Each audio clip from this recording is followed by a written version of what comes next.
Hello everyone, আশা করি প্রত্যেকেই খুব ভালো আছো, সুস্থ আছো। আজকে তোমাদের সাথে 1 কাপ গুঁড়ো দুধ দিয়ে একদম দোকানের মতন পারফেক্ট গোলাপ জামুন মিষ্টি বানানো দেখাবো। মিষ্টির দোকানে অনেক সময় গোলাপ জামুন ছানা ছাড়াও শুধু গুঁড়ো দুধ দিয়ে বানিয়ে দেখা একদম পারফেক্ট হবে। একদম রসে টইটম্বুর, একটাও ফাটবে না, রসে টোপা টোপা, আর একটা খেলে মন ভরবে না, এটুকু বলতে পারি। বানানোর সাথে সাথে দেখবে কতগুলো মিষ্টি এমনি শেষ হয়ে গেছে। মিষ্টি বানাতে কিন্তু অনেকেই বাড়িতে আমরা ভয় পাই, কিন্তু ভয়ের কোনো ব্যাপার নেই। রেসিপিটাকে ভালোভাবে ফলো করো, একদম পারফেক্ট দোকানের মতন হালুয়া স্টাইলে এই গোলাপ জামুনগুলো বানিয়ে নিতে পারবে। আগে জানা থাকলে, বাড়িতে গেস্ট আসার থাকলে আমি কিন্তু এইভাবেই বারবার গোলাপ জামুন বানাই, আর একদম নো ফেল রেসিপি, গ্যারান্টি দিচ্ছি।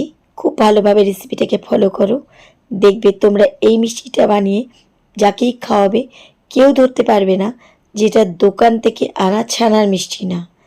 শুধু গুঁড়ো দুধ দিয়ে এত সুন্দর একদম নরম তুলতুলে মিষ্টি বাড়িতেই বানানো যায়, না দেখলে অবাক হয়ে যাবে।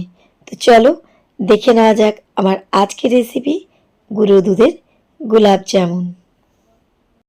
গুঁড়ো দুধের গোলাপ জামুন বানানোর জন্য প্রথমে একটা নিয়েছি এখানে আমি ফ্রাই প্যান, তোমরা কড়াই যা কিছু নিতে পারো। এর মধ্যে দিয়ে দিচ্ছি 1 কাপ লিকুইড দুধ। তোমরা কাপ বা বাটিতে যেটাতে নেবে একটা মাপ রেখে, কিন্তু নির্দিষ্ট মাপ রেখে ওইভাবে ওই অনুযায়ী নেবে। তারপরে দিয়ে দিচ্ছি এর মধ্যে 1 কাপ মিল্ক পাউডার, যে কোনো ব্র্যান্ডের মিল্ক পাউডার তোমরা এখানে নিতে পারো। সাথে দিচ্ছি এখানে 2 চামচ সুজি, মাপগুলো দেখে নাও, ঠিক এভাবেই কিন্তু করবে। এবার দিয়ে দিচ্ছি এর মধ্যে ঘি 2 চামচ। ঘিয়ের জন্য মিষ্টির ফ্লেভারটাও যেমন খুব সুন্দর আসে, তেমন মিষ্টির টেক্সচারটা কিন্তু খুব সফট হয়। এবার কিন্তু আমি গ্যাস ওভেন ধরাইনি, ওভেন না ধরিয়ে আগে কিন্তু সব কিছুকে খুব ভালোভাবে মিশিয়ে নিতে হবে। চাইলে তোমরা এটা একটা বড় বোলের মধ্যে মিশিয়ে নিতে পারো, যেন একদম কোনো রকম গুঁড়ো দুধের লাম্পস না থাকে, দলা দলা না হয়। খুব ভালোভাবে প্রথমে গ্যাস না ধরিয়েই এটাকে ভালোভাবে, হয় স্প্যাচুলা বা চামচ বা হ্যান্ড উস্কার দিয়ে, যেটা দিয়ে তোমাদের সুবিধা হবে, খুব ভালোভাবে সব কিছু একসাথে মিশিয়ে নেবে। আমি ফ্রাই প্যানেই করবো, তাই ফ্রাই প্যানের মধ্যেই আগে থেকে ভালোভাবে মিশিয়ে নিলাম। এবার আমি গ্যাস ওভেন ধরিয়ে দিচ্ছি, কারণ সব কিছু কিন্তু আমার খুব ভালোভাবে এখানে মেশানো হয়ে গেছে। মিডিয়াম টু লোয়ের মাঝে স্টিম রেখে অনবরত স্প্যাচুলা চালিয়ে আমাদের কিন্তু প্রথমে এটা থেকে মাওয়া তৈরি করতে হবে। তাই এখান থেকে কিন্তু এখন একদমই সরা যাবে না, সাথে সাথে কিন্তু গুঁড়ো দুধ নিচে পুড়ে যাওয়ার ভয় থাকবে। তাই হাত কিন্তু থামানো যাবে না যতক্ষণে পুরো মাওয়ায় প্যান ছেড়ে না আসছে। খুব ভালোভাবে কিন্তু আমাদের মাওয়াটা তৈরি করতে হবে, যেন কোনো রকমের মাওয়ার মধ্যে এক ফোঁটাও লাম্পস না থাকে। দেখলে বুঝতে পারছো কত স্মুথভাবে আমাদের এই মাওয়া তৈরি হচ্ছে। আর একটুখানি এরকম যখন দেখবে প্যান ছেড়ে আসছে, মানে মাওয়া আমাদের একদম রেডি। বা তোমাদের যদি বুঝতে অসুবিধা হয়, এখান থেকে একটু মাওয়া নিয়ে হাতে দেখবে নাড়ুর মতো হচ্ছে কিনা, যদি হয় তাহলে ভাববে যে গোলাপ জামুনের জন্য আমাদের মাওয়া একদম পারফেক্টভাবে তৈরি হয়ে গেছে। গ্যাস ওভেন আমি বন্ধ করে দিয়েছি, তবে কিন্তু স্প্যাচুলা নাড়াঘাটা করা থেকে থামানো যাবে না, তাহলে কিন্তু বন্ধ অবস্থাতেও পুড়ে যাওয়ার ভয় থাকে। খুব ভালোভাবে আমি ক্রমাগত নেড়ে মাওয়া একদম শুকনোভাবে টানিয়ে নিয়েছি। এবার আমি এটাকে একটা থালায় নিয়ে নিচ্ছি। এদিকে গোলাপ জামুনের শিরা বা চাশনি বানানোর জন্য ওই একই মেজারিং কাপে নিয়ে নিচ্ছি আমি 1 কাপ চিনি। তাই বলছিলাম মাপটা যেটা দিয়ে করবে, তুমি কাপে করো বাটিতে করো, মাপটা কিন্তু একই রাখবে। ঠিক ওই কাপ মেপে এখানে দিয়ে দিচ্ছি আমি 2 কাপ জল, কারণ আমাদের গোলাপ জামুনের জন্য কিন্তু এই শিরা বা চাশনিটা পাতলা লাগবে। তাই কিন্তু এখানে 2 কাপ জল দেওয়া। তোমরা যদি পরিমাণগুলো বেশি করে নাও, তো সব কিছু পরিমাণ কিন্তু ডাবল করে দেবে। এবার আমাদের এখানে একটা চিপচিপে পাতলা শিরা লাগবে, একটা দুতারে চাশনি না। শিরা আমার এখানে রেডি। আমি যেহেতু এলাচি দিইনি, তাই এখানে আমি দিয়ে দিচ্ছি 1 চামচ গোলাপ জল। এতে ফ্লেভারটা খুব সুন্দর আসবে। যদি তোমাদের কাছে গোলাপ জল না থাকে, তাহলে শিরা বানানোর সময় 2টো এলাচ ফাটিয়ে দিতে পারো। চাশনি রেখে দিলাম পাশে। আর এখানে মাওয়া কিন্তু আমাদের হাত সইতে পারে, এভাবে ঠান্ডা হয়ে গেছে। খুব ভালোভাবে প্রথমে মাওয়াটাকে আগে একটুখানি মেখে নিচ্ছি।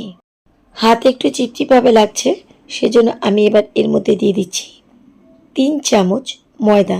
যে চামচে করে আমরা সব কিছু নিয়েছিলাম ঠিক সেই চামচ মেপে আমি এখানে 3 চামচ দিলাম ময়দা। আর কোয়ার্টার চামচের মতন দিচ্ছি বেকিং পাউডার, বেকিং সোডা না, কিন্তু এখানে বেকিং পাউডার দিতে হবে।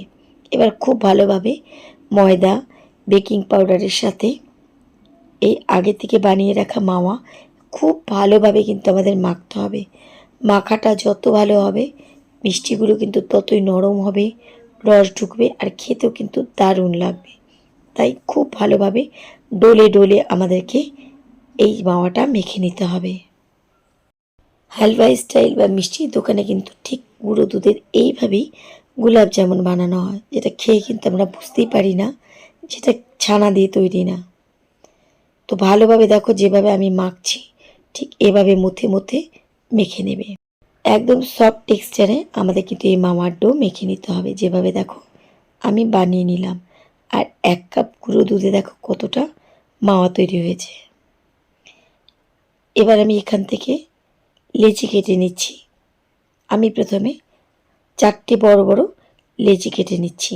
তোমরা চাইলে একবারেও বানাতে পারো, বানানোর সুবিধার জন্য এভাবে ছোট ছোট করে প্রথমে 4টে লেচি আমি বানিয়ে নিচ্ছি। এবার এখান থেকে আমি একটা লেচি নিয়ে নিলাম, নিয়ে এটাকে হাত দিয়ে একটু লম্বা লম্বা করে নিচ্ছি। হাতের মধ্যে কিন্তু অবশ্যই এই সময় একটু ঘি লাগিয়ে নেবে। এবার এখান থেকে আমি ছোট ছোট করে লেচি কাটছি। মিষ্টিটা তোমরা কতটা বড় বানাতে চাইছো, ছোট বানাতে চাইছো, এটা কিন্তু পুরোপুরি তোমাদের পছন্দ, সে বুঝে এখানে লেচিগুলো কেটে নেবে। তো এভাবে আমি ছোট ছোট করে লেচিগুলো কেটে নিচ্ছি।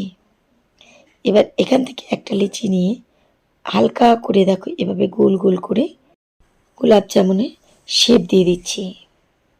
চেষ্টা করবে যেন একটাতেও ক্র্যাক না হয়। যদি মাওয়া খুব সফট হয় তাহলে মিষ্টিগুলো কিন্তু এমনিও ফাটবে না, আর যদি ফাটা হয় তাহলে রসে পড়ার সাথে সাথে কিন্তু মিষ্টিগুলো আরও ফেটে মিষ্টির রসটাকে নষ্ট করে দেবে।